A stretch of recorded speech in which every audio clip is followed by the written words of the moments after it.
నమస్కారం, బతుకమ్మ సమాచారానికి స్వాగతం. హైదరాబాద్ నుండి చంద్రాపూర్ వైపు వెళ్తున్న 40 టన్నుల హెచ్పీ గ్యాస్ ట్యాంకర్ శుక్రవారం డ్రైవర్ అజాగ్రత్త కారణంగా బీ పవర్ హౌస్ వద్ద రోడ్డుకు అడ్డంగా బోల్తా పడింది. ఈ మేరకు గోదావరికని ఏసీపీ మడత రమేష్ సమక్షంలో అన్ని రక్షణ చర్యలు తీసుకుని ఆర్ఎఫ్సీఎల్ అధికారులు, ఐఓసీ, హెచ్పీ, పోలీస్ ఫైర్ సిబ్బంది 8 గంటల పాటు శ్రమించి ఎటువంటి ప్రమాదం జరగకుండా అధికారులు తగిన చర్యలు తీసుకుని ట్యాంకర్ను సురక్షితంగా పైకి లేపారు. సందర్భంగా ఏసీపీ మాట్లాడుతూ డ్రైవర్ అజాగ్రత్త కారణంగా హెచ్పీ గ్యాస్ ట్యాంకర్ రోడ్డుకు అడ్డంగా పడిపోవడంతో ఎలాంటి ప్రమాదం జరగకుండా అందుకు సంబంధించిన అధికారులతో కలిసి శ్రమించి విజయవంతంగా ట్యాంకర్ ని పైకి లేపడం జరిగిందని తెలిపారు.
ఉదయం హైదరాబాద్ నుంచి చంద్రపూర్ వెళ్లే ఎల్పీజీ 40 టన్నుల ట్యాంకర్ ఇక్కడ బీ పవర్ గడ్డ మీద డ్రైవర్ యొక్క అజాగ్రత్త వల్ల రోడ్డుకు అడ్డంగా కింద పడిపోయింది. అది చాలా ప్రమాదకరమైన స్థితిలో పడిపోయింది. దీన్ని మళ్ళీ పూర్తి స్థాయిలో అన్ని రక్షణ చర్యలు తీసుకొని ఆర్ఎఫ్సీఎల్కి సంబంధించిన విజయ్ గారు, హెచ్పిసిఎల్కి సంబంధించిన రాకేష్ గారు, తర్వాత వరంగల్ నుంచి హెచ్పి గ్యాస్ వెహికల్కి వచ్చిన రాజ్ కుమార్ గారు, మా సిఐ రామగుండం, ఎస్ఐ ఎన్టీపీసీ మరియు జెన్కో ఎస్సీ గారు, తర్వాత ట్రాన్స్కో ఏఈ గారు, వీళ్ళందరి కోఆర్డినేషన్ తోటి అందరం సమన్వయంగా దీన్ని రక్షణగా చర్యలు పూర్తిగా తీసుకొని దాన్ని మళ్ళీ పూర్తి స్థాయిలో దాన్ని తిరిగి నిలబెట్టి పంపించే ప్రయత్నం చేశాము. అది సక్సెస్ అయింది. దీనివల్ల ఒక పెద్ద ప్రమాదం తప్పింది. మేము ట్రక్ డ్రైవర్లకు కానీ ట్రాన్స్పోర్టర్లకు కానీ ఇంతకు ముందు నుంచి కూడా రెగ్యులర్గా మేము వాళ్ళకు ప్రోగ్రామ్స్ పెడతా ఉన్నాము. ఇట్లాంటి ప్రమాదకరమైన రూట్స్ ఏవైతే ఉన్నాయో వాటిని తీసుకెళ్ళేటప్పుడు చాలా జాగ్రత్తగా తీసుకెళ్ళాలి. ఎందుకంటే దీంట్లో భద్రత, ప్రజల యొక్క రక్షణ అనేది ఇన్వాల్వ్ అయి ఉన్నది కాబట్టి ట్రాన్స్పోర్టర్లకు, డ్రైవర్లకు మా యొక్క విజ్ఞప్తి ఏంటంటే ఇట్లాంటి ప్రమాదకరమైనటువంటి రూట్స్ ఏవైతే తీసుకుపోయే ప్రయత్నంలో వాళ్ళు చాలా జాగ్రత్తగా ఉండాలని చెప్పేసి చెప్తా ఉన్నాను. మా సిపి గారి ఆధ్వర్యం లోపల, వారి యొక్క గైడెన్స్ లోపల వీళ్ళందరినీ కోఆర్డినేట్ చేసుకుని దీన్ని చేయగలిగాం. అందరికీ రామగుండం పోలీస్ కమిషన్ తరఫున కృతజ్ఞతలు తెలియజేస్తున్నాను.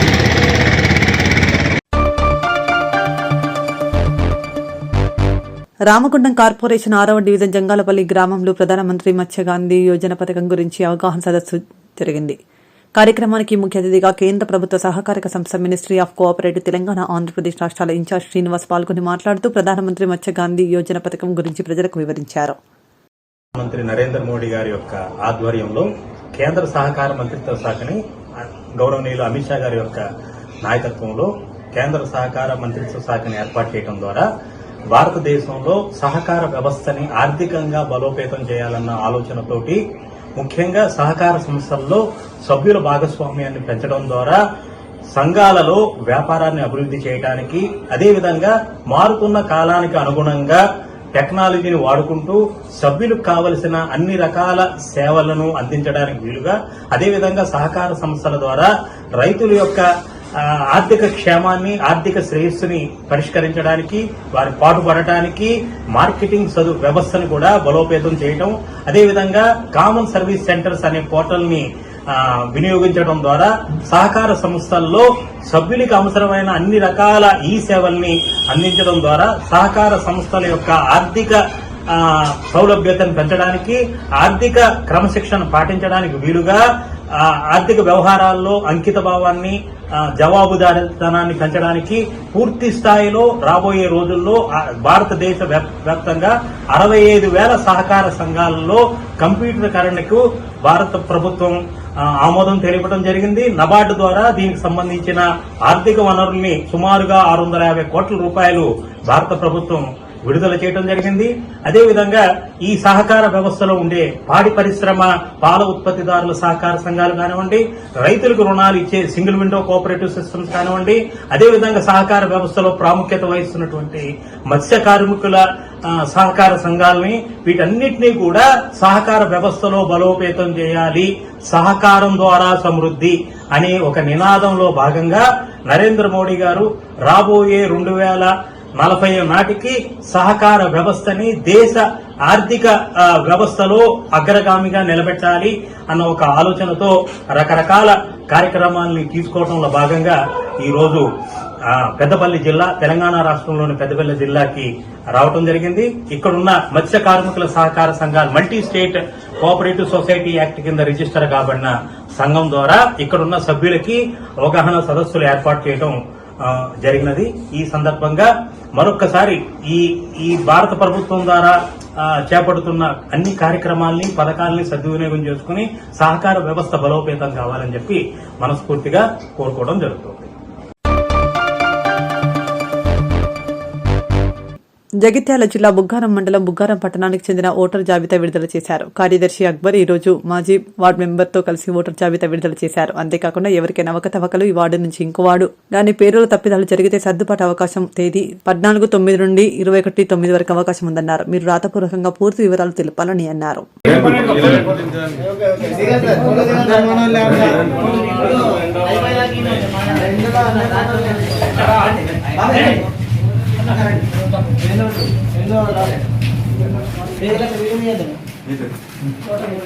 వీడియో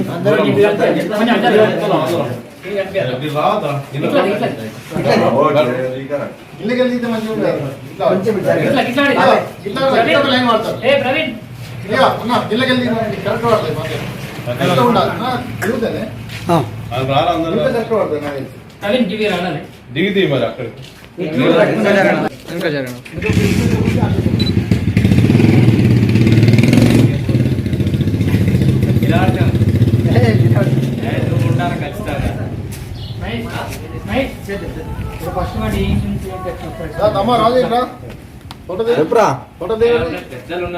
మీరు పెద్దలే దారి వాళ్ళేమో ఇంటి అయితే కదా దారి. హలో ఇప్పుడు ఇప్పుడు నేను ఈయనే ఉన్నా ఇక్కడ అందరికీ నమస్కారం. ఈ రోజు మన గ్రామ పంచాయతీ ఎలక్షన్స్ కోసం అని చెప్పి మన 12 వార్డుల ఓటర్ లిస్ట్ పబ్లికేషన్ చేయడం జరిగింది. దీంట్లో ఈ రోజు మనం 13వ తారీఖు నాడు పబ్లికేషన్ చేసుకోవడం జరిగింది. మనకి దీంట్లో 20వ తారీఖు వరకు ఏమైనా అభ్యంతరాలు ఉంటే చెప్తే దాన్ని బట్టి మనం సరి చేసుకోవచ్చు. ఇంకోటి ఏంటంటే మనకు 18వ తారీఖు రోజున మండల ఆఫీస్లో all public representative all parties నుంచి మీటింగ్ ఉంటుంది. తర్వాత 19వ తారీఖు నుంచి మన గ్రామ పంచాయతీలో మన మీటింగ్ పెట్టుకోవడం జరుగుతుంది అన్ని పార్టీల నుండి. దీంట్లో మనకి 12 వార్డులలో 1వ వార్డులో 294 ఓట్లు, 2వ వార్డులో 286 ఓట్లు, 3వ వార్డులో 280, 4వ వార్డులో 299, 5వ వార్డులో 293, 6వ వార్డులో 283, 7వ వార్డులో 290, 8వ వార్డులో 285, 9వ వార్డులో 278, 10వ వార్డులో 275, 11వ వార్డులో 275, 12వ వార్డులో 278 ఓట్లు వచ్చినాయి. మొత్తం 3416 ఓట్లు. ఇంకా ఎవరైనా ఓటు నమోదు కాని వాళ్ళు ఇంకేమైనా ఛాన్స్ ఉంటే వాళ్ళే కూడా వాళ్ళ వార్డు ప్రకారంగా యాడ్ చేయడం జరుగుతుంది. ఇప్పుడు వచ్చేసి మనం పోయిన వార్డు కంటే ఈసారి ఓట్లు పెరగడంతో వార్డులు అనేది కొంచెం వెనుకకు ముందుకు జరగడం జరిగింది. అవనేది మీకు మహేష్ అనేది ఏ ఇంటి నుంచి ఏ ఇంటి వరకు వార్డు వస్తుందో ఒకసారి చెప్తాడు. వార్డుని పెంచుతాయి ఓటర్లు పెరిగారు కదా. అటు ఇటు మనకు ఫస్ట్ వార్డ్ అనేది అక్కడ ఫస్ట్ కట్టకాడ ఫస్ట్ నుంచి ఇక్కడ గుడారిల దాకా ఫస్ట్ వార్డ్ కింద. అక్కడి నుంచి సెకండ్ వార్డ్ అనేది మన పల్లెర్ల భూమాయి సెట్ ఉన్నాయి కదా, అట్లా తిరిగి మన గౌడ్స్ ఆ కాలనీ మొత్తం తిరుక్కొని ఇక్కడ పల్లెర్ల భూమాయి దాకా రెండో వార్డు. మూడో వార్డు అనేది మన పప్పన్నోళ్ళ ఇంటి దగ్గరికి వెళ్ళి మొత్తం రామకృష్ణ బాబాయ్ ఇంటి దగ్గర అక్కడ మొత్తం అదంతా ఏరియా అంతా మూడో వార్డు వస్తుంది. నాలుగో వార్డు అనేది కళ్యాణ్ ఇంటి దగ్గర నుంచి వెళ్ళి మళ్ళీ తూడ్చేర్ల ఇంటి దాకా నాలుగో వార్డు వస్తుంది. తూడ్చేర్ల దాడిన తర్వాత ఐదో వార్డు అనేది ఎక్కడికి వెళ్ళి అక్కడ ఈ సైడ్ ఎవరు మన దూడే షామేలు వాళ్ళ ఇల్లు కలుపుకొని యాదవ్సి మొత్తం కాలనీ మొత్తం ఐదో వార్డులు వస్తాయి. ఐదో వార్డు అదంతా. ఆరో వార్డు అనేది మన చింతపండు బుచ్చన్న వాళ్ళు గొల్లలు శంకరయ్య ఉన్నాడు కదా, ఆ శంకరయ్య ఏరియా కలుపుకొని మళ్ళీ ఇక్కడ మన గుమ్మడిపల్లె ఎంఆర్ఓ ఆఫీసు అదంతా కలుపుకొని చింతపండులే కలుపుకొని మసక్తి మల్లె ఇంటి దాకా ఆరో వార్డు వస్తుంది. ఏడో వార్డు అనేది శ్రీనందర్ ఇంటి కలిసి స్టార్ట్ అయ్యి మళ్ళీ ట్రైన్ కలుపుకొని మొత్తం అదంతా ఏడో వార్డుకి వస్తుంది. ఎనిమిదో వార్డు అనేది ఈ తప్ప ఎనిమిదో వార్డు కొంచెం బాగా డిస్టర్బ్ అయింది, ఎందుకంటే ఓట్లు అనేది బాగా ఎనిమిదో వార్డు మాత్రం బాగా డిస్టర్బ్ అయింది. ఎందుకంటే ఆ రోడ్ అవతల రోడ్ ఈతల కలుపుకొని మొత్తం బాటపల్లి అవన్నీ కలుపుకొని ఇక్కడ దాకా ఎవరు జాబు నర్సరీ ఇంటి దాకా ఎనిమిదో వార్డు అయింది. మళ్ళీ గడ్డంగా ఇంటి నుంచి వెళ్ళి 9వ వార్డు స్టార్ట్ అయ్యి ఇక్కడ మామినమ్మ ఇంటి దాకా ఆ సైడ్ ఈ సైడ్ కలుపుకొని 9వ వార్డు వచ్చింది. 10వ వార్డు అనేది మన విశ్వనాథం ఇంటి దగ్గర నుంచి వెళ్ళి ఎక్కడ దాకా మన ఆది రాయమల్లి ఇంటి దాకా 10వ వార్డు స్టార్ట్ అయ్యింది. జక్కులింగాన్ని ఇంటి దాకా 11వ వార్డు అనేది ఈల రాజ్యాన్ని ఇంటి దగ్గర నుంచి వెళ్ళి మళ్ళీ ఇక్కడ ఈ రోడ్కి యువతల సైడ్ ఉంది కదా విట్టల్ కానీ ఇవన్నీ మొత్తం 11వ వార్డు. 12వ వార్డు మన సుశేందర్ నుంచి వెళ్ళి ఆ ఏరియా కలుపుకొని పక్క ఇతర పక్క ఇక్కడ ఈ మన పెద్దన్న కప్పల పెద్దన్న కానీ ఈ సానోళ్ళే కానీ ఇవన్నీ కలుపుకొని 12వ వార్డు మాత్రం బాగా డిస్టర్బ్ అంతా ఒకటే దగ్గర ఉంటుంది.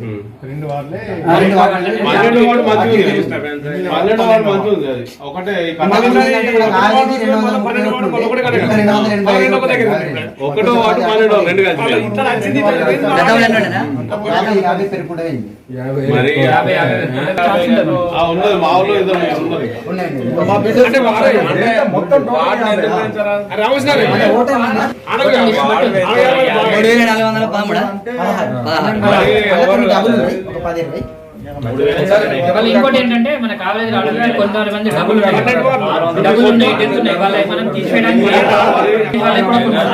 వాళ్ళని ఏం చేసామంటే అడ్జస్ట్మెంట్ కోసం కొన్ని అడ్జస్ట్ చేయడం.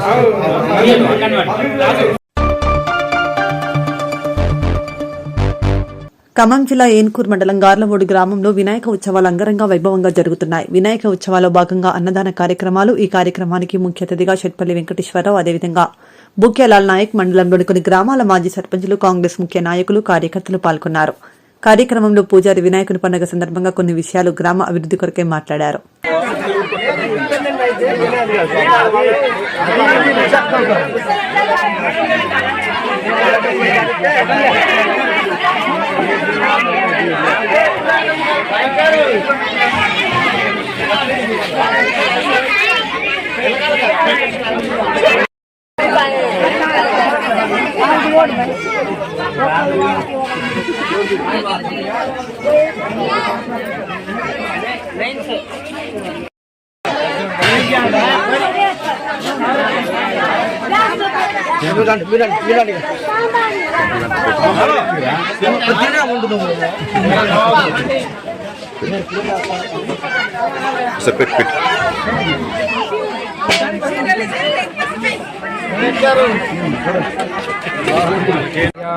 సూర్య సమప్రభా నిర్విఘ్నం కురు మే దేవ సర్వకార్యేషు సర్వదా చక్కగా మరి దేశం మొత్తం కూడా ఎంతో ఆనందంగా జరుపుకునే పండుగ, చిన్న పెద్ద తేడా లేకుండా జరుపుకునే పండుగ వినాయక చవితి. మరి వినాయకుడు అంటేనే విఘ్నాలు గదపరిచేవాడు ఆయన. అంటే సర్వం కూడా సృష్టిలో ఆయన కొలవంది మన ఏ పూజ కూడా చేయలేము. కనుక మరి వినాయకుడు అంటేనే పార్వతీ పరమేశ్వరుడు యొక్క పుత్రుడు. అంటే సాక్షాత్తు సృష్టికే మూలం జగతేన. మరి ఈయన ఎక్కువగా మనం పూజించుకున్నా, చక్కగా వేడుకున్నా సరే ఆయన యొక్క అనుగ్రహం కూడా మనకు పొందుతుంది. ఎలా పొందుతుంది అయ్యా అంటే స్వామిన్ సర్వజగన్నాథ యావత్ పూజావసానకు తావత్ ప్రతిభావేన జుంబేస్మృతి సన్నిధిం కురు. అంటే మంత్రహీనంతో భక్తిహీనం క్రియాహీనం. అంటే మనం చక్కగా స్వామివారి పైన మనం చేసుకునేటువంటి పూజ భక్తి శ్రద్ధలతో చేసుకుంటే చక్కగా అనుగ్రహం కూడా కలుగుతుంది. మరి ఈ లోకం అలాగే మన గ్రామం కూడా బాగుండాలి అన్న సాక్షాత్తు వరసిద్ధి విఘ్నేశ్వరుడే చెప్తాడు. ఎవరైతే నన్ను కొలుస్తారో, ఎవరైతే నన్ను భక్తి శ్రద్ధతో పూజిస్తారో వారికన్నీ కూడా నేను అనుగ్రహం కలిగిస్తాను. కనుక స్వామివారు చక్కగా మన ఈ నవరాత్రుల్లో భాగంగా 9 రోజుల పాటు కూడా ఇక్కడ కొలువై స్వామివారి పూజలు అందుకుంటూ ఉన్నారు. అలాగే గ్రామం సుభిక్షంగా ఉండాలి అన్న, పాడి పంటలు సకాలంలో వర్షాలు పడి పంటలు కూడా పండాలి అన్న, అందరూ కూడా ఆరోగ్యంతో వర్ధిల్లాలి. కనుక ఆ వినాయకుడిని మనం భక్తి నిష్ఠలతో చక్కగా పూజించుకున్నా సరే అనుగ్రహం కలుగుతుంది. అలానే ఇంతటి కార్యక్రమంలో యొక్క గార్లుడి గ్రామంలో వేంచేసి ఉన్న సిద్ధి బుద్ధి సమేత వరసిద్ధి విఘ్నేశ్వర స్వామి వారి యొక్క గణేష్ ఉత్సవ కమిటీ అనగా జగత్వ వెంకటేశ్వర గారి ఆధ్వర్యంలో 9 రోజుల పాటు కూడా ఈ నవరాత్రులు అత్యంత వైభవోపేతంగా జరుపుకుంటూ ఉన్నాము. అందుట్లో ఈరోజు భాగంలో అన్నదాన కార్యక్రమం. అంటే అన్ని దానాల్లో కల్లా అన్నదానం చాలా విశేషము. కనుక ఒక 10 మందికైనా మనం అన్నదానం చేస్తే అనుగ్రహం కలుగుతుంది. కనుక ఇటువంటి కార్యక్రమంలో చక్కగా ఇటువంటి ఆధ్వర్యంలో మరి ఆ యొక్క స్వామివారు ఆయన చేత ఈ యొక్క కార్యక్రమం చేపించుకుంటున్నారు. కనుక వారికి వారి కుటుంబానికి కూడా అనుగ్రహం కలగాలి. అలాగే ఈ యొక్క అన్నదాన కార్యక్రమం శెట్టపల్లి వెంకటేశ్వర గారి ఆధ్వర్య కార్యక్రమం జరుగుతూ ఉన్నది. కనుక ఈ యొక్క నవరాత్రులు సంవత్సరం పాటు ఇది ఒక్క సంవత్సరమే కాకుండా ప్రతి సంవత్సరం కూడా ఇలాగే కొనసాగిస్తూ స్వానుగ్రహం కూడా పొందడం మనం చేస్తూ ఉన్నాము. ఇటు చూడండి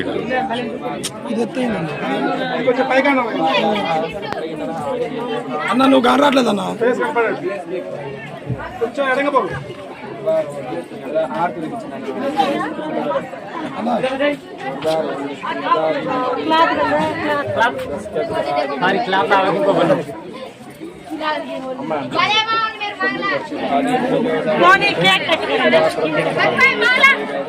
అయ్యగారు పుట్టినరోజు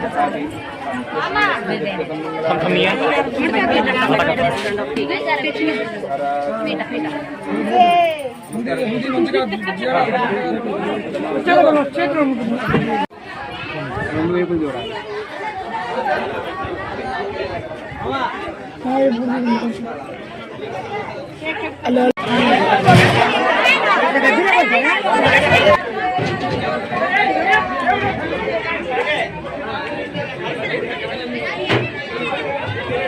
బాగుంది.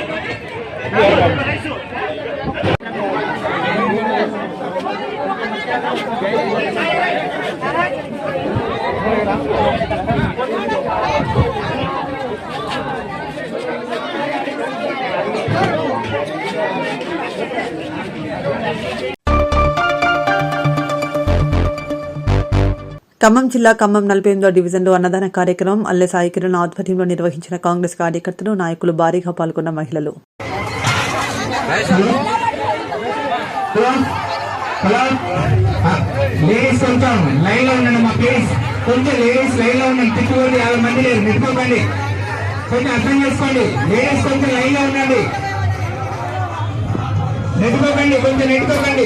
ఎదురు వెళ్ళకండి, ఎదురు వెళ్తే వాళ్ళకి ఇబ్బంది అవుతుంది.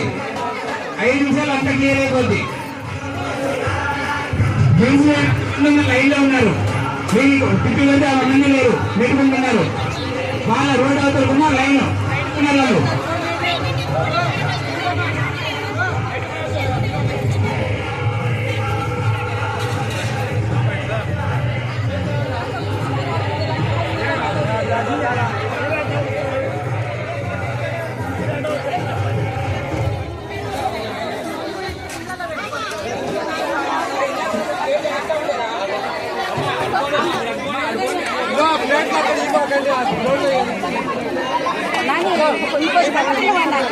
ఇంకోటి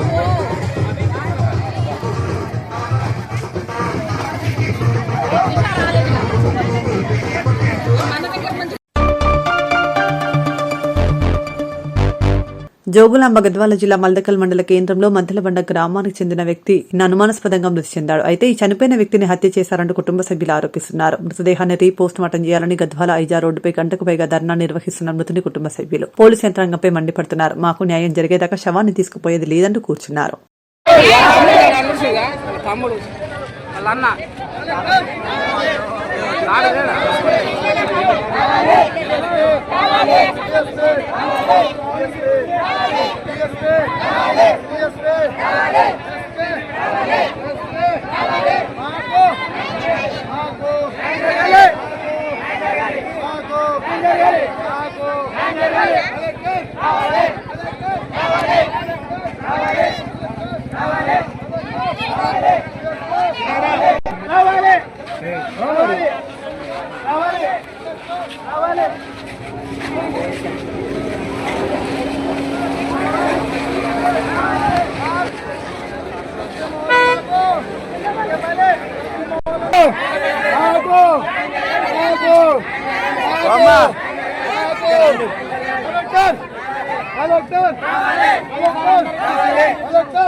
పక్క చెప్తా బాబా ఆల్రెడీ వచ్చింది బాబు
గణపతి నవరాత్రి ఉత్సవాలను ఎన్టీపీసీ పారిశ్రామిక ప్రాంతంలో వినాయక మండపాల వద్ద ఘనంగా నిర్వహిస్తున్నారు. వాడవాడలా కొలువు తీరిన గణనాథుడు భక్తుల నుండి విశేష పూజలు అందుకుంటున్నాడు. ఈ మేరకు శనివారం ఎన్టీపీసీ ఎస్ఆర్ఎం రెసిడెన్సీ అపార్ట్మెంట్లో వినాయకుడికి భక్తులు ప్రత్యేక పూజలు నిర్వహించారు. అనంతరం భక్తులకు అన్నదానం చేశారు. సందర్భంగా SRM residency apartment chairman Machidi Mahender Goud మాట్లాడుతూ గణపతి నవరాత్రి ఉత్సవాలను ఘనంగా నిర్వహించడం జరుగుతుందని, భక్తులపై ఎల్లవేళలా గణనాథుడి ఆశీస్సులు ఉండాలని కోరుకున్నారు.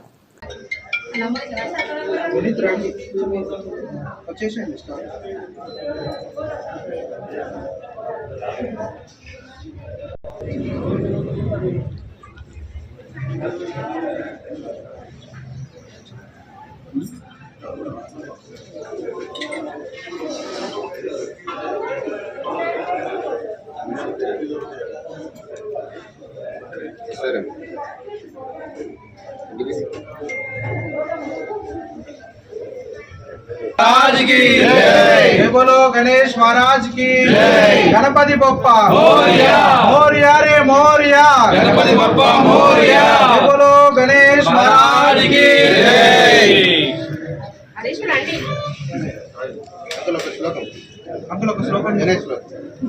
विष्णुं शशिवर्णं चतुर्भुजं प्रसन्नवदनं ध्यायेत् सर्वविघ्नोपशान्तये अगजा आनन पद्मार्कं गजाननमहर्निशम् अनेकदन्तं भक्तानाम् एकदन्तमुपास्महे एकदन्तमुपास्महे गुरुर्ब्रह्मा गुरुर्विष्णु गुरुदेवो महेश्वरा गुरु साक्षात् परब्रह्म तस्मै श्री गुरवे नमः तस्मै श्री गुरवे नमः। जय बोलो गणेश महाराज की जय जय बोलो गणेश महाराज की जय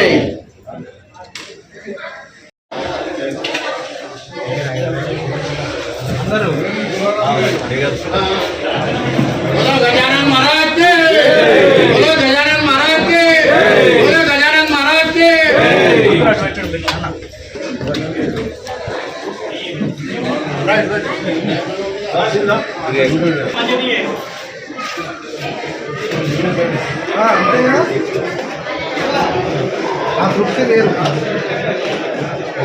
सर राइट अंडर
జై బోలో గణేష్ మహారాజ్ కి జై.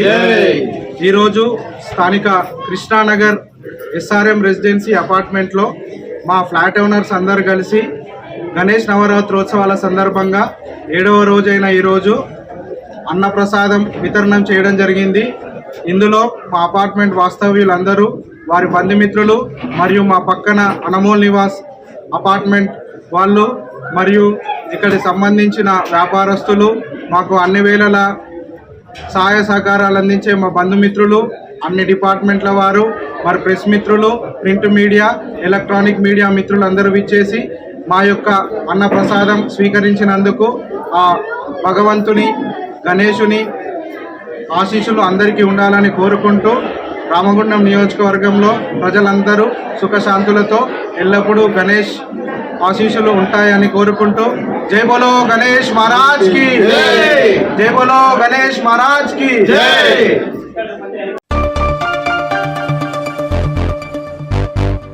గణపతి మండపాల వద్ద నవరాత్రి ఉత్సవాలు అంగరంగ వైభవంగా జరుగుతున్నాయి. ఈ మేరకు శనివారం NTPC Annapurna colony brothers youth ఆధ్వర్యంలో ఏర్పాటు చేసిన గణేష్ మండపం వద్ద కాంగ్రెస్ పార్టీ ఎన్టీపీసీ 3వ డివిజన్ అధ్యక్షులు ఇదునూరి మల్లె జమున దంపతులు పాల్గొని ప్రత్యేక పూజలు నిర్వహించారు. కార్యక్రమానికి కాంగ్రెస్ పార్టీ ఎన్టీపీసీ పట్టణ అధ్యక్షుడు ఆసిఫ్ పాషా ముఖ్య అతిథిగా పాల్గొనగా వారికి ఘనంగా సన్మానించారు. అనంతరం భక్తులకు అన్నదానం చేశారు.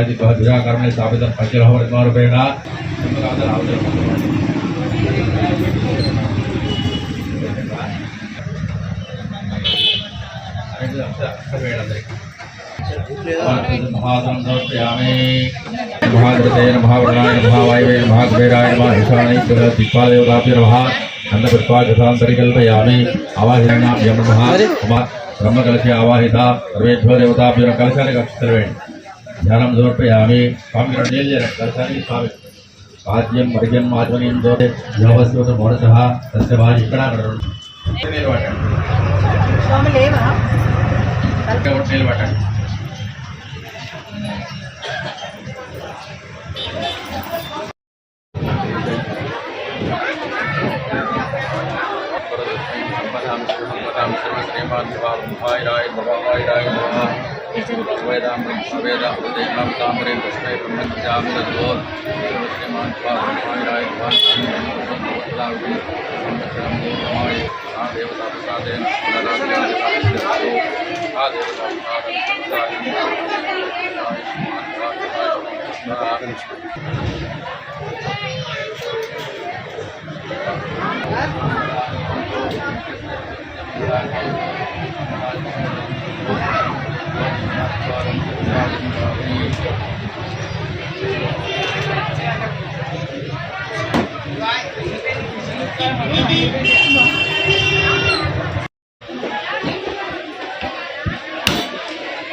यदा जगन्नास्ति त्वमेव शृणुन्तु वा तस्मात् कारुण्यभावेन रक्षरक्षविघ्नेश्वरः वैष्णवकटनं वेणि चित्रमाच्छादयामि तामरेण विजयामि गीतं श्रावयं दर्शयामि कौशिकानारोहयामि गजानारोहयामि पूजां समर्पयामि दम्पतलक्षणि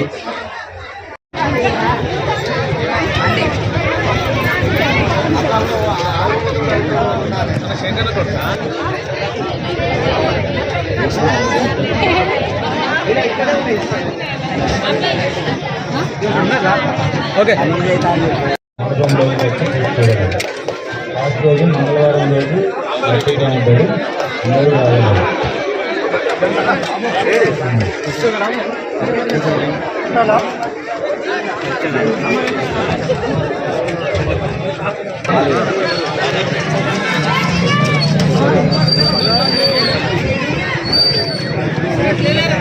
కొంచెం లైట్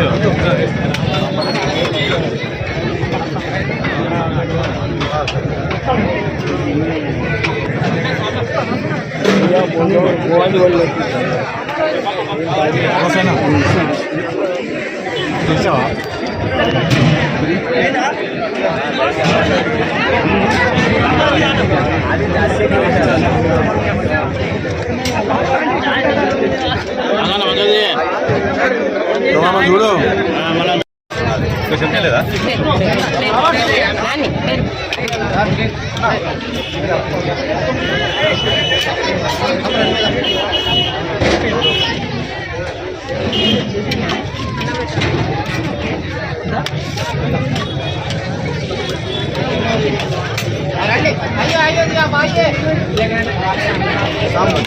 సాంబార్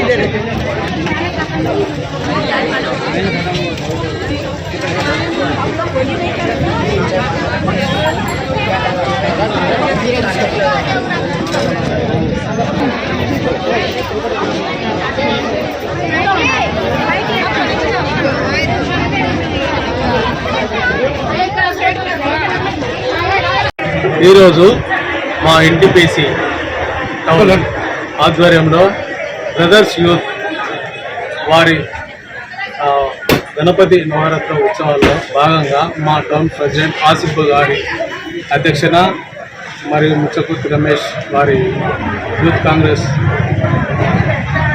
వారు మరియు అలాగే బ్రదర్స్ యూత్ ప్రెసిడెంట్ అవినాష్ గారి ఆధ్వర్యంలో ఈరోజు అన్నదాన కార్యక్రమం నిర్వహించడం జరిగింది. మా 3వ డివిజన్ మరియు ఎన్టీపీసీ గ్రామ ప్రజలు సుఖశాంతులతో గణేషుని ఆశీస్సులు ఉండాలని కోరుకుంటూ సర్వదా వారి రక్షణ మాకు ఇరవేళ ఉండాలని కోరుకుంటూ జై బోలో గణేష్ మహారాజ్ కి జై జై. మత సామరస్యం వెల్లువిరిసేలా గణపతి మండపాల వద్ద ముస్లింలు భక్తిభావంతో పూజా కార్యక్రమంలో పాల్గొంటూ భక్తులకు అన్నదానం చేసి భక్తిభావంతో ఆదర్శంగా నిలుస్తున్నారు. ఎన్టీపీసీ 23వ డివిజన్ ఆటోనగర్ విఘ్నేష్ యూత్ ఆధ్వర్యంలో ఏర్పాటు చేసిన గణపతి మండపం వద్ద MD Akbar Bhai, Muslim minority 23వ డివిజన్ అధ్యక్షులు భక్తులకు అన్నదాన కార్యక్రమాన్ని నిర్వహించారు. ఈ కార్యక్రమంలో విఘ్నేశ్వర యూత్ అధ్యక్షులు దొమ్మేటి శేఖర్, దాసరి ఆనంద్ మహిళలు అధిక సంఖ్యలో పాల్గొన్నారు.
డివిజన్ విఘ్నేశ్వర మండపం దగ్గర ఈరోజు అక్బర్ భాయ్ మైనార్టీ తరఫున ఆనే తరఫున అందరు సోదరులు మత సామరస్యంగా అందరూ కలిసిమెలిసి చేసుకోవాలని పండుగ అని ఈరోజు అన్నదాన కార్యక్రమం చేపట్టిండు అక్బర్ భాయ్ 23వ డివిజన్.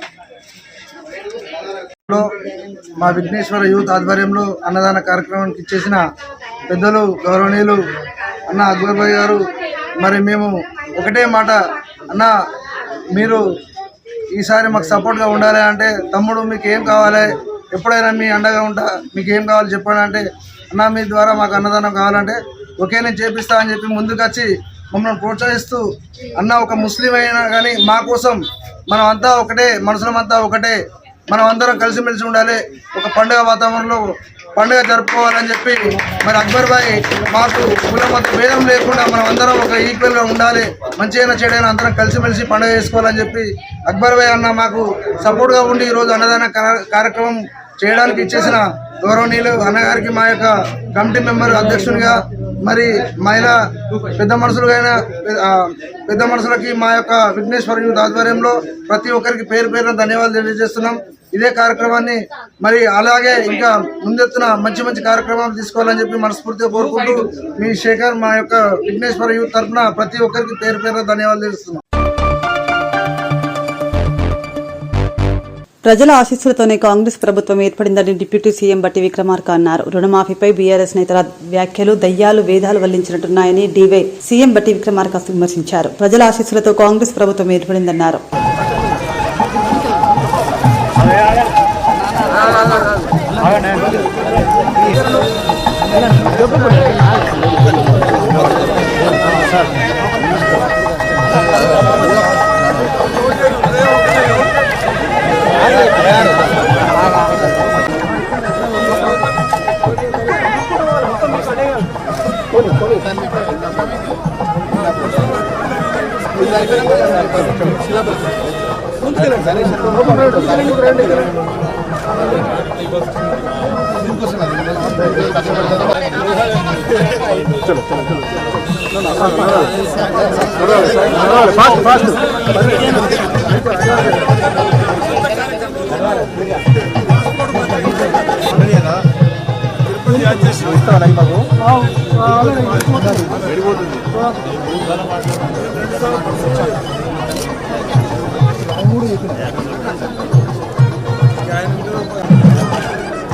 फोटो कैमरा फोटो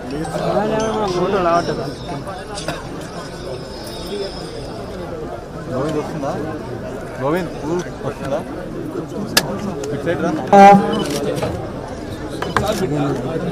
ఓం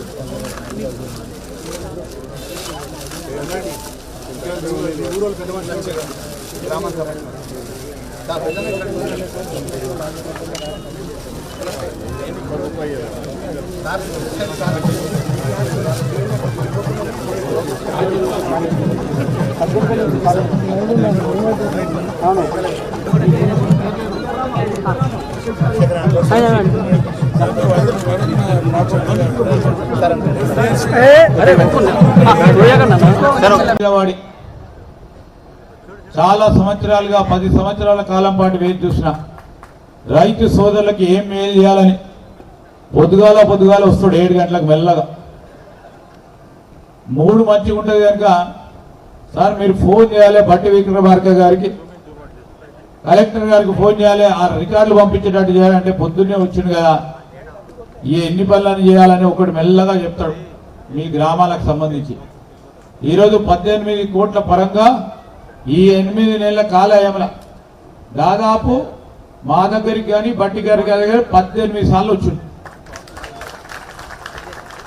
మొన్న కూడా బట్టి విక్రమార్క గారు సబ్ స్టేషన్లో ఇనాగ్రేషన్ చేస్తామని అంటే నా దగ్గరకు వచ్చి ఆ 18 కోట్లు ఇవ్వమని అంటే సార్ ఇక మనం పోతా ఉన్నాం ప్రజలకు సంబంధించిన అంశం పరిష్కారం కాకుండా ఉంది అంటే నేను కూడా కోరినా మా డిప్యూటీ సీఎం గారిని మీరు వస్తూ ఉన్నారు ఆ రోజు మీరు పాదయాత్ర చేస్తున్నప్పుడు కానీ కాగితాలు వచ్చినాయి ఈరోజు దానికి సంబంధించి మనం ప్రధానమైన నిర్ణయం తీసుకోవాలంటే మరి లక్ష్మణ్ గారి చతురతతో ఈరోజు 18 కోట్లు సాధించి మరి డిప్యూటీ చీఫ్ మినిస్టర్ గారు ఒట్టోడు కాదైనా రూపాయి ఇవ్వమంటే 10 సార్లు మొత్తం రాష్ట్రాన్ని నడిపియాలి ఆర్థికంగా 18 కోట్లు ఇచ్చింది ఇప్పుడే మా రాష్ట్రానికి అడుగుతాడు 18 కోట్లు ఇచ్చేసిందా అని 18 కోట్లు కూడా వెంటనే రిలీజ్ చేసిన మరి డిప్యూటీ సీఎం గారికి ఈ జిల్లా రైతాంగాల తరఫున నష్టపోయిన రైతుల తరఫున భూమి కోల్పోయిన వాళ్ళ తరఫున వారికి హృదయపూర్వకంగా కృతజ్ఞత తెలియజేస్తా ఉన్నాం. అదేవిధంగా మనం చూస్తూ ఉన్నాం ఇప్పుడే పెద్దలు జీవన్ రెడ్డి గారు చెప్పారు ఆయన రైతు నాయకుడు ఇక్కడ ప్రతి గల్లీ, ప్రతి వాడ, ప్రతి రైతుకు సంబంధించిన సమస్య వారికి తెలుసు. ఈరోజు ప్రధానమైంది ఇక్కడ పత్తిపాక రిజర్వాయర్. టేలెండ్ ప్రాంతాలకు సంబంధించి ఈ పత్తిపాక రిజర్వాయర్ను మనం ఏర్పాటు చేసుకుంటే ఈ నియోజకవర్గమే కాదు, రామగుండం నియోజకవర్గం, పెద్దపల్లి నియోజకవర్గం, దాంతోపాటు మంతెని నియోజకవర్గానికి సంబంధించిన టేలెండ్ ప్రాంతాలకి స్టెబిలైజేషన్ అవుతుంది అని జీవన్ రెడ్డి గారి సూచన మేరకు ఈరోజు మేము కూడా మరి భారీ నీటిపారుదల శాఖ మంత్రి గారిని ఉత్తమ్ కుమార్ రెడ్డి గారు, కరీంనగర్ జిల్లా ఇన్ఛార్జ్ మంత్రిగా ఉన్న వారిని కోరాం. తదుపరి మీ అందరికీ కూడా చెప్తా ఉన్నా, ఒకరోజు బడ్జెట్ ప్రవేశపెట్టే ముందు పెద్దలు బట్టి గారిని కోరినాం. పత్తిపాక రిజర్వాయర్కి సంబంధించి పనులు మొదలు పెట్టడానికి మీ పాత్ర ఉండాలి, ఇదే బడ్జెట్లో పెట్టాలని నేను, మీ లక్ష్మణ్ కుమార్ గారు, రాజ్ ఠాకూర్ గారు, విజయరమణారావు గారు, పార్లమెంట్ సభ్యులు అందరం కూడా కోరటం జరిగింది. ఈ బడ్జెట్లో మరి జీవన్ రెడ్డి గారి సూచన మేరకు పత్తిపాక రిజర్వాయర్ కు సంబంధించి బడ్జెట్ కేటాయింపులు చేయడం జరిగింది. పూర్తి స్థాయి బడ్జెట్ కేటాయింపులు ఈ రోజు సర్వే పనులు పూర్తి చేసిన తర్వాత ఇంకో వారం 10 రోజుల్లో కూడా లక్ష్మణ్ కుమార్ గారు సమయం ఇచ్చినప్పుడు మేము మా అందరం శాసనసభ్యులు వచ్చి సర్వే పరంగా ఇక్కడ ఉన్న ఇంజనీరింగ్ అధికారులతో పోయి వెంటనే పత్తిపాక రిజర్వాయర్ కి సంబంధించిన పూర్తి స్థాయిలో డీటెయిల్డ్ ఎస్టిమేట్ చేయడానికి మరి సర్వే పనులను అతివేగంగా చేపట్టడానికి ఒక కార్యాచరణ తీసుకుంటామని ఇక్కడ ఉన్న రైతు సోదరులందరికీ మనవి చేసేవాడి చాలా సంవత్సరాలుగా 10 సంవత్సరాల కాలం పాటు వేచి చూసిన రైతు సోదరులకి ఏం మేలు చేయాలని పొద్దుగాల వస్తాడు 7 గంటలకు మెల్లగా. 3 మంచిగా ఉంటుంది కనుక సార్ మీరు ఫోన్ చేయాలి బట్టి విక్రమార్క గారికి, కలెక్టర్ గారికి ఫోన్ చేయాలి, ఆ రికార్డులు పంపించేటట్టు చేయాలంటే పొద్దున్నే వచ్చింది కదా, ఈ ఎన్ని పనులను చేయాలని ఒకటి మెల్లగా చెప్తాడు మీ గ్రామాలకు సంబంధించి. ఈరోజు 18 కోట్ల పరంగా ఈ 8 నెలల కాలయంలో దాదాపు మా దగ్గరికి కానీ బట్టి గారికి కానీ 18 సార్లు వచ్చింది. మొన్న కూడా బట్టి విక్రమార్క గారు సబ్ స్టేషన్లు ఇనాగ్రేషన్ చేస్తామని అంటే నా దగ్గరకు వచ్చి ఆ 18 కోట్లు ఇవ్వమని అంటే సార్ ఇక మనం పోతా ఉన్నాం, ప్రజలకు సంబంధించిన అంశం పరిష్కారం కాకుండా ఉంది అంటే నేను కూడా కోరినా మా డిప్యూటీ సీఎం గారిని, మీరు వస్తూ ఉన్నారు, ఆ రోజు మీరు పాదయాత్ర చేస్తున్నప్పుడు కానీ కాగితాలు వచ్చినాయి, ఈరోజు దానికి సంబంధించి మనం ప్రధానమైన నిర్ణయం తీసుకోవాలంటే మరి లక్ష్మణ్ గారి చతురతతో ఈరోజు 18 కోట్లు సాధించి మరి డిప్యూటీ చీఫ్ మినిస్టర్ గారు ఒట్టోడు కాదైనా రూపాయి ఇవ్వమంటే 10 సార్లు మొత్తం రాష్ట్రాన్ని నడిపియాలి ఆర్థికంగా. 18 కోట్లు ఇచ్చింది. ఇప్పుడే మా రాష్ట్రానికి అడుగుతాడు 18 కోట్లు ఇచ్చేసిందా అని. 18 కోట్లు కూడా వెంటనే రిలీజ్ చేసిన మరి డిప్యూటీ సీఎం గారికి ఈ జిల్లా రైతాంగాల తరఫున, నష్టపోయిన రైతుల తరఫున, భూమి కోల్పోయిన వాళ్ళ తరఫున వారికి హృదయపూర్వకంగా కృతజ్ఞత తెలియజేస్తా ఉన్నాం. అదేవిధంగా మనం చూస్తా ఉన్నాం, ఇప్పుడే పెద్దలు జీవన్ రెడ్డి గారు చెప్పారు, ఆయన రైతు నాయకులు. ఇక్కడ ప్రతి గల్లీ, ప్రతి వాడ, ప్రతి రైతుకు సంబంధించిన సమస్య వారికి తెలుసు. ఈరోజు ప్రధానమైంది ఇక్కడ పత్తిపాక రిజర్వాయర్. టేలెండ్ ప్రాంతాలకు సంబంధించి ఈ పత్తిపాక రిజర్వాయర్ను మనం ఏర్పాటు చేసుకుంటే ఈ నియోజకవర్గమే కాదు, రామగుండం నియోజకవర్గం, పెద్దపల్లి నియోజకవర్గం, దాంతోపాటు మంతెని నియోజకవర్గానికి సంబంధించిన టేలెండ్ ప్రాంతాలకి స్టెబిలైజేషన్ అవుతుంది అని జీవన్ రెడ్డి గారి సూచన మేరకు ఈరోజు మేము కూడా మరి భారీ నీటిపారుదల శాఖ మంత్రి గారిని ఉత్తమ్ కుమార్ రెడ్డి గారు, కరీంనగర్ జిల్లా ఇన్ఛార్జ్ మంత్రిగా ఉన్న వారిని కోరాం. తదుపరి మీ అందరికీ కూడా చెప్తా ఉన్నా, ఒకరోజు బడ్జెట్ ప్రవేశపెట్టే ముందు పెద్దలు బట్టి గారిని కోరినాం. పత్తిపాక రిజర్వాయర్కి సంబంధించి పనులు మొదలు పెట్టడానికి మీ పాత్ర ఉండాలి, ఇదే బడ్జెట్లో పెట్టాలని నేను, మీ లక్ష్మణ్ కుమార్ గారు, రాజ్ ఠాకూర్ గారు, విజయరమణారావు గారు, పార్లమెంట్ సభ్యులు అందరం కూడా కోరటం జరిగింది. ఈ బడ్జెట్లో మరి జీవన్ రెడ్డి గారి సూచన మేరకు పత్తిపాక రిజర్వాయర్ కు సంబంధించి బడ్జెట్ కేటాయింపులు చేయడం జరిగింది. పూర్తి స్థాయి బడ్జెట్ కేటాయింపులు ఈ రోజు సర్వే పనులు పూర్తి చేసిన తర్వాత ఇంకో వారం 10 రోజుల్లో కూడా లక్ష్మణ్ కుమార్ గారు సమయం ఇచ్చినప్పుడు మేము మా అందరం శాసనసభ్యులు వచ్చి సర్వే పరంగా ఇక్కడున్న ఇంజనీరింగ్ అధికారులతో పోయి వెంటనే పత్తిపాక రిజర్వాయర్కి సంబంధించిన పూర్తి స్థాయిలో డీటెయిల్డ్ ఎస్టిమేట్ చేయడానికి మరి సర్వే పనులను అతివేగంగా చేపట్టడానికి ఒక కార్యాచరణ తీసుకుంటామని ఇక్కడున్న రైతు సోదరులందరికీ మనవి చేస్తాం. 2 లక్షల వరకు రుణమాఫీ చేస్తామని చెప్పాం. ఈనాటికి కూడా నిలబడి నిటారుగా ఈ ప్రభుత్వం రేవంత్ రెడ్డి గారి నాయకత్వంలో ఉన్నటువంటి కాంగ్రెస్ ప్రభుత్వం స్పష్టంగా మరొకసారి ఇక్కడ నుంచి కూడా నేను చెప్తా ఉన్నాను, 2 లక్షల వరకు రుణమాఫీ చేసే కార్యక్రమంలో మేము ఒక్క అడుగు కూడా వెనక్కి వేసే ఉద్దేశం కూడా లేదు. ఇంకా అవసరం అయితే మన ప్రజలు కదా 2 లక్షల పైబడి ఉన్నటువంటి వాళ్ళకు కూడా మనం హామీ ఇవ్వకపోయినప్పటికీ, మనం ఎన్నికల హామీ పెట్టకపోయినప్పటికీ ఆ పైన ఉన్నటువంటి వాళ్ళు కూడా ఎవరైనా కట్టుకుంటే దానికి సంబంధించి కూడా మనం కొంత వెసులుబాటు తీసుకొని చేద్దామని చెప్పాం. ఇది ఈ ప్రభుత్వం యొక్క కమిట్మెంట్. ఈ ప్రభుత్వం కేవలం రుణమాఫీ చేయటమే కాదు, అనాదిగా రైతుల కోసం మీరు వదిలేసినటువంటి ఇన్సూరెన్స్ కూడా రాష్ట్ర ప్రభుత్వం రైతులు కట్టే డబ్బుని రాష్ట్ర ప్రభుత్వం కట్టబోతాం. రైతు కట్టాల్సిన ఇన్సూరెన్స్ ప్రీమియం ని ఈ రాష్ట్ర ప్రభుత్వం కట్టబోతాం. కట్టింది కూడా ఇప్పటికీ. అట్లాగే పంటకు సంబంధించినటువంటి ఇన్సూరెన్స్ కూడా ఈ రాష్ట్ర ప్రభుత్వమే రైతుల పక్షాన కట్టబోతుందని కూడా చాలా స్పష్టంగా చెప్పుతున్నాం. మీలాగా రైతులు గాలి కొదిలే మేము పొరపాట్ల ఏదైనా ప్రకృతి వైపరీత్యాలు జరిగితే వాళ్ళని ఆదుకోవటం కోసం ముందు జాగ్రత్తగానే మేము ఇన్సూరెన్స్ కట్టి రైతులను కాపాడుకోవాలా, కంటికి రెప్పలా చూసుకోవాలని ఆలోచనతో ముందుకు పోతున్నటువంటి ప్రభుత్వం ఈనాడు పాలన చేస్తుంది. ఇది ప్రజల ప్రభుత్వం అని చెప్పి నేను చాలా స్పష్టంగా చెప్తున్నాను. కరెంటు పోతుంది. కాంగ్రెస్ ప్రభుత్వం వస్తే రైతులకు కరెంటు ఉండదు. కాంగ్రెస్ ప్రభుత్వం వస్తే పంపు సెట్లు నడవని చెప్తా వచ్చి ప్రచారం చేసినటువంటి ఈ టిఆర్ఎస్ ప్రభుత్వానికి చెంపదెబ్బ కొట్టేటట్టుగా మనం అధికారంలోకి వచ్చినట్టు నుంచి ఈనాటి వరకు కూడా కరెంటు క్వాలిటీ కరెంట్ ఇస్తూ రైతులకు ఎక్కడ కూడా ఇబ్బంది లేకుండా చేసుకుంటూ పోతా ఉన్నాం. ఎంత ఇబ్బందులు ఉన్నప్పటికి కూడా. అంతేకాదు భవిష్యత్తులో 2029-30 కల్లా కేవలం థర్మల్ పవరే కాకుండా గ్రీన్ పవర్, సోలార్ పవర్ కానీ, విండ్ పవర్ కానీ, హైడ్రో పవర్ కానీ, లేకపోతే పంప్ స్టోరేజ్ పవర్ కానీ, ఫ్లోటింగ్ సోలార్ పవర్ కానీ, వీటన్నిటి ద్వారా 2029-30 కల్లా దాదాపు 20,000 మెగావాట్ల పవర్ ని ఈ రాష్ట్రానికి అందించేటువంటి ప్రణాళికని ఈరోజు కాంగ్రెస్ ప్రభుత్వం రూపకల్పన చేసుకుంటూ ముందుకు పోతుంది. థర్మల్ పవర్ కాకుండా అడుగుతా ఉన్నారు. నేను మేడారం గ్రామానికి ఇక్కడ నుంచే మాటిస్తా ఉన్నాను, పూర్తి స్థాయిలో ఆ గ్రామంలో ఉన్నటువంటి వ్యవసాయ పంప్ సెట్లు అన్నిటికి కూడా సోలార్ పవర్ ప్రాజెక్ట్ ని ఇంప్లిమెంట్ చేస్తామని చెప్పి, అది కూడా రాష్ట్ర ప్రభుత్వం ఖర్చుతో రైతుకు రూపాయి భారం లేకుండా చేసే కార్యక్రమాన్ని చేస్తామని చెప్పి మీ శాసనసభ్యుడికి మీ అందరికీ మాటిస్తా ఉంటాం.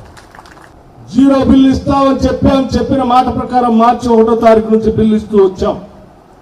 కొన్ని గ్రామాల్లో పైలట్ ప్రాజెక్ట్ గా ఆదర్శ గ్రామాలుగా ఎంపిక చేసుకొని రాష్ట్ర వ్యాప్తంగా కొన్ని గ్రామాలు సాచురేషన్ మోడల్లో పూర్తి స్థాయిలో రాష్ట్ర ప్రభుత్వ నిధులతో ఇంటి ఓనర్కి రూపాయి ఖర్చు లేకుండా సోలార్ ప్యానెల్స్ పెట్టి వాళ్ళకి కరెంటు వాడుకోవటమే కాకుండా ఆ ఇంటి నుంచి గ్రిడ్ కూడా కనెక్షన్ ఇచ్చి అదనంగా ఉత్పత్తి చేసేటువంటి పవర్ తో ఆ ఇంటికి ఆదాయం వచ్చేటట్టుగా కూడా చేయాలనేటువంటి ఆలోచన చేస్తా ఉన్నాం.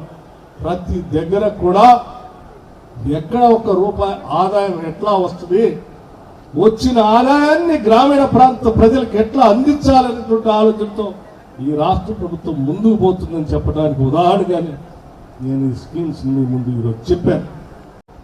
ధర్మపురి శాసనసభ నియోజకవర్గానికి ఇది నేను 3వసారి రావటం. 2 సార్లు కూడా కాంగ్రెస్ శాసనసభ పక్ష నాయకుడిగా వచ్చాను. ఒకసారి పెద్ద ఎత్తున రాష్ట్ర వ్యాప్తంగా రాష్ట్ర రైతాంగం అంతా నష్టపోతా ఉంటే వారికి మద్దతు ధర ఇప్పించాలని, ధాన్యం కొనుగోలు కేంద్రాలను వెంటనే ప్రారంభించాలని రైతుల పక్షాన రాష్ట్ర వ్యాప్తంగా తిరుగుతూ ధర్మపురి కూడా రావటం జరిగింది. ఆనాడు ధర్మపురిలో సమావేశంతో పాటు ఇక్కడ ఉన్నటువంటి పవిత్రమైనటువంటి దేవాలయం లక్ష్మీ నరసింహస్వామి వారి ఆశీస్సులు కూడా ఆ రోజు తీసుకున్నాం. రెండవసారి శాసనసభ పక్ష నాయకుడిగా కాంగ్రెస్ పార్టీ ఆధ్వర్యంలో పార్టీ ఆదేశానుసారం ఆదిలాబాద్ నుంచి ఖమ్మం వరకు పీపుల్స్ మార్చ్ పాదయాత్రలో భాగంగా ఇక్కడికి ఒకసారి రావటం జరిగింది. ఆ పాదయాత్రలో భాగంగా ఇక్కడికి వచ్చినటువంటి సందర్భంగా పెద్దలంతా ఈరోజు వేదిక మీద ఉన్నటువంటి పెద్దలంతా కూడా ఆ రోజు పాదయాత్రలో రైతు సమావేశాల్లో కూడా ఉన్నారు. వారందరి సూచనల మేరకు ఈ ప్రాంత సమస్యలన్నింటినీ కూడా వచ్చిన ప్రతి సందర్భంలో అర్థం చేసుకోవడం కోసం ప్రయత్నం చేశాం.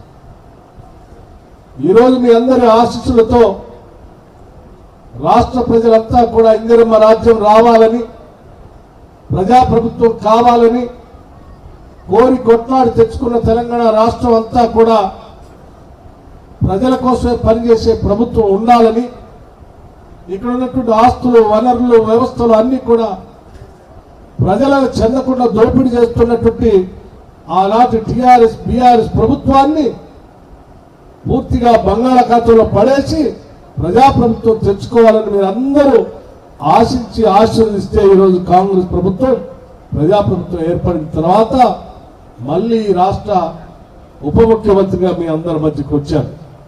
యావత్ మంత్రి మండలి మొత్తం కూడా ఈ రాష్ట్ర ప్రజలు ఏం కోరుకుంటున్నారో, ఏం కావాలని అనుకుంటున్నారో వారి లక్ష్యాలనే ఈ రాష్ట్ర ప్రభుత్వం యొక్క ఆశయాలుగా మార్చి, ప్రజల ఆకాంక్షలను చట్టాలుగా మార్చి పనిచేస్తున్నటువంటి ప్రభుత్వ ప్రతినిధిగానే ఈరోజు మళ్ళీ మీ అందరి మధ్యకి వచ్చాను. నేను వస్తున్నటువంటి సందర్భంలో ఇక్కడ ఉన్నటువంటి రైతాంగ సోదరులందరికి కూడా కావలసిన విధంగా సబ్ స్టేషన్ల ప్రారంభోత్సవం, భూమి పూజ కార్యక్రమం చేసుకోవాలి. అది ప్రాంత ప్రజలకు ఉపయోగపడుతుందని చెప్పి మీ శాసనసభ్యులు రాష్ట్ర ప్రభుత్వం దృష్టికి తీసుకొని వస్తే వాటిని శాంక్షన్ చేసి వెంటనే ఇక్కడికి భూమి పూజ కార్యక్రమానికి రావటం జరిగింది. ఇక్కడ ఉన్నటువంటి ఇతర అడ్వైజర్స్ వేణుగోపాల్ గారు కానీ ఈ నాయకత్వం అంతా మా ప్రాంతంలో ఉన్నటువంటి రైతాంగ సోదరులకి పెండింగ్ ఉన్నటువంటి ఈ 18 కోట్ల రూపాయలు విడుదల చేయాలి. ఇది రైతు ప్రభుత్వం, రైతుల కోసం ఆనాటి ప్రభుత్వం ఇబ్బంది పెట్టింది, మనం చేయాలని చెప్పి మీరందరూ ఒత్తిడి చేసి ఈరోజు 18 కోట్ల రూపాయలు మీ అందరికీ పెద్ద ఎత్తున ఆలోచన చేస్తా ఉన్నాం. ఈ రాష్ట్రానికి ప్రాజెక్టులు కట్టడం ఒక్కటే కాదు, ప్రాజెక్టులు కట్టేటప్పుడు 10 మందికి పనికొచ్చే నీళ్లను అందించడం కోసం కాలువలు తవ్వటానికో, ప్రాజెక్టులు కట్టడానికో, రిజర్వాయర్లు చేయటం కోసం ఒక పెద్ద నోబుల్ కాజ్తో ఒక పవిత్రమైనటువంటి కార్యక్రమానికి అనేక దశాబ్దాలుగా భూమితో వారి విడదీయైనటువంటి సంబంధం ఉన్నప్పటికి కూడా ప్రజల కోసం పవిత్ర కార్యక్రమం కోసం భూములు ఇస్తున్నారు. కాబట్టి వాళ్ళని త్యాగమూర్తులుగా మనం గౌరవించాలి, గుర్తించాలి. వాళ్ళకి ముందుగా మనం ఈ ల్యాండ్ అక్విజిషన్ సంబంధించిన నిధులు ఇవ్వాలని చెప్పి ఈనాటి ఇందిరమ్మ ప్రభుత్వం ఆలోచన చేస్తాం.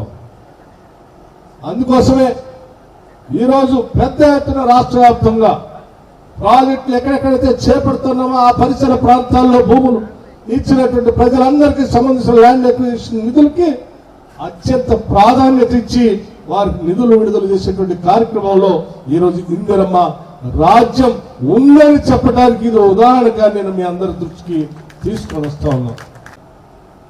రైతుల కోసం, ప్రజల కోసం నిత్యం ఆలోచన చేస్తూ ముందుకు పోతాం. ఇప్పుడే పెద్దలు మాట్లాడుతూ చెప్పారు, రైతులకు సంబంధించి రుణమాఫీ చేస్తామని చెప్పిన 2 లక్షల వరకు ఈ ప్రభుత్వం చేసి చూపించింది. 18,000 కోట్ల రూపాయల కేవలం 15 రోజుల్లో బహుశా ఈ దేశ చరిత్రలో ఏ రాష్ట్ర ప్రభుత్వం కూడా కేవలం 15 రోజుల్లో 18,000 కోట్ల రూపాయలు రైతుల అకౌంట్లో ఇచ్చినటువంటి ప్రభుత్వం లేనే లేదు. అది కేవలం ఈనాడు మన ప్రభుత్వం, ప్రజల ప్రభుత్వం, ఇందిరమ్మ ప్రభుత్వం, ప్రజా ప్రభుత్వం మాత్రమే చేయగలిగింది. 1,00,000 రూపాయలు రుణమాఫీ చేస్తా అని చెప్పి 5 సంవత్సరాలు కూడా చేయనటువంటి ఆనాటి టీఆర్ఎస్ ప్రభుత్వం కేవలం 15 రోజుల్లోనే 18,000 కోట్ల రూపాయలు రైతుల అకౌంట్ లో వేసినటువంటి కాంగ్రెస్ ప్రభుత్వం గురించి వాళ్ళు మాట్లాడుతూ ఉంటే నిజంగా దెయ్యాలు వేదాలు ఒల్లించినట్టుగా ఉంది. ఇది నవ్వాలో ఏడవాలో కూడా తెలియనటువంటి పరిస్థితిలో దశాబ్ద కాలం నుండి అట్లాగే మన ధర్మారం మండలానికి సంబంధించిన 2 సబ్ స్టేషన్లు అక్కడ సాయంపేట ఉండకూడదనే భావనతోని మన తోడు నిలవడానికి వచ్చినటువంటి తెలంగాణ రాష్ట్ర ఉప ముఖ్యమంత్రి వర్యులు గౌరవ భట్టి విక్రమార్క గారు మనందరికీ ఆప్తులు. ఎప్పుడు ఎవరికే సమస్య ఉన్నా కానీ ఇలా ఉమ్మడి కరీంనగర్ జిల్లాకు సంబంధించిన ఏ సమస్య ఉన్నా కానీ ప్రభుత్వం వైపుకి వెళ్ళి బాధ్యత తీసుకొని మరి ఆ సమస్య పరిష్కారానికి చొరవ తీసుకున్నటువంటి గౌరవ పరిశ్రమ శాఖ మంత్రులు మిత్రులు శ్రీధర్ బాబు గారు, ఈరోజు మీరు బాధ్యత తీసుకోవడం జరిగిందని చెప్పంటే ఇది ఒక పదవిగా భావించడం కాదు, ఒక బాధ్యత అని చెప్పంటున్నా. రైతాంగానికి సంబంధించినటువంటి యొక్క వ్యవసాయ ఉత్పత్తుల కనీస మద్దతు ధర కల్పింప చేయటం మన బాధ్యత అని చెప్పంటున్నా. వరి ధాన్యానికి సంబంధించి ఉమ్మడి రాష్ట్రంలో వైఎస్ రాజశేఖర రెడ్డి గారు ముఖ్యమంత్రి ఉండగా ఏ విధంగానైతే గ్రామాల ధాన్యం కొనుగోలు కేంద్రాలు ఏర్పాటు చేసి మరి రైతుకు ఏదైతుందో తప్ప తాలు దుమ్ము ధూళి రవాణా ఛార్జీ అంటూ ఏది లేకుండా వీళ్ళ మద్దతు ధర కల్పింపజేయడం జరిగిందో ఆ వరి ధాన్యం మద్దతు ధర అందులో ఏదైతుందో నూతనంగా ఏర్పడ్డ మన కాంగ్రెస్ ప్రభుత్వం పెద్ద రేవంత్ రెడ్డి గారు భట్టి విక్రమార్క గారు ఏదైతుందో సన్న రకం పండించే ధాన్యానికి 500 రూపాయలు అధికంగా చెల్లింపు చేసే విధంగా ఇది దేశంలో ఎక్కడ లేదన్నా చెప్పంటే నేను వరి ధాన్యం పండించే రైతాంగానికి వీళ్ళు కేంద్రంతో ప్రకటించిన మద్దతు ధరకు అదనంగా 500 రూపాయలు చెల్లించే ఒక కార్యక్రమం దేశంలో ఎక్కడ లేదు. వీళ్ళ తెలంగాణ రాష్ట్ర ప్రభుత్వం మాత్రం అమలు చేయబోతుంది. ఇది ఖచ్చితంగా ఇది అందరికి ఇప్పించే విధంగా అట్లా ఇతర ఉత్పత్తులకు కూడా మద్దతు ధర కల్పనతో పాటుగా ఇప్పుడే మిత్రులు పేర్కొన్నట్టు ఈ 2 లక్షల రూపాయల రుణమాఫీ అనేది కూడా దేశంలో ఎక్కడ లేదు. ఇది ఒక సాహసోపేతమైనటువంటి నిర్ణయం చెప్పంటూ నేను గత ప్రభుత్వ దశాబ్ద కాలంలో కనీసం 1,00,000 రూపాయల వరకు కూడా పూర్తి స్థాయిలో రుణమాఫీ చేయడం జరగలేదు. కానీ ఈ ప్రభుత్వం ఏదైతుందో అధికారానికి వచ్చిన 6 మాసాల లోపులనే 2 లక్షల రూపాయల వరకు రుణమాఫీ చేయడం జరుగుతుందని చెప్పని ప్రకటించడం, దాదాపు ఏదైతుందో 2 లక్షల రూపాయలు పైపడ్డటువంటి వారికి కొంతమందికి ఏదైతుందో మిగిలి ఉన్నది. వారికి కూడా ఏదైతుందో సాధ్యమైన తొందరలో 2 లక్షల రూపాయల వరకు మాఫీ అమలు చేయడంతో పాటుగా ఏదైతే రేషన్ కార్డు లేనటువంటి వారికి కొంత మరి కుటుంబ వివరాల సేకరణలో కొంత జాప్యం అవుతుంది. ఆ కుటుంబ సభ్యుల వివరాల సేకరణకు సంబంధించి వ్యవసాయ అధికారులను సమన్వయం చేసి ఈ 2 లక్షల రూపాయల వరకు పూర్తి స్థాయిలో రుణమాఫీ అమలు జరిగే విధంగా వీళ్ళు బాధ్యత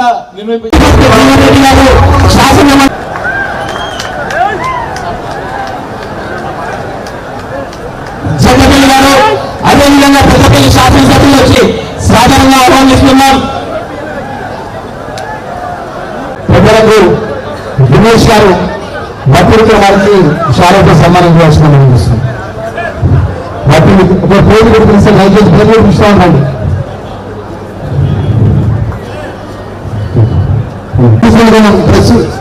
వెళ్ళే ప్రశ్నలు లోపల పంపిణీ పోలీసు అధికారులకు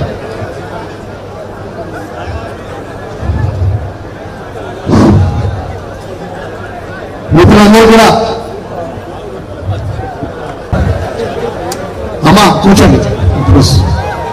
కూర్చోండి.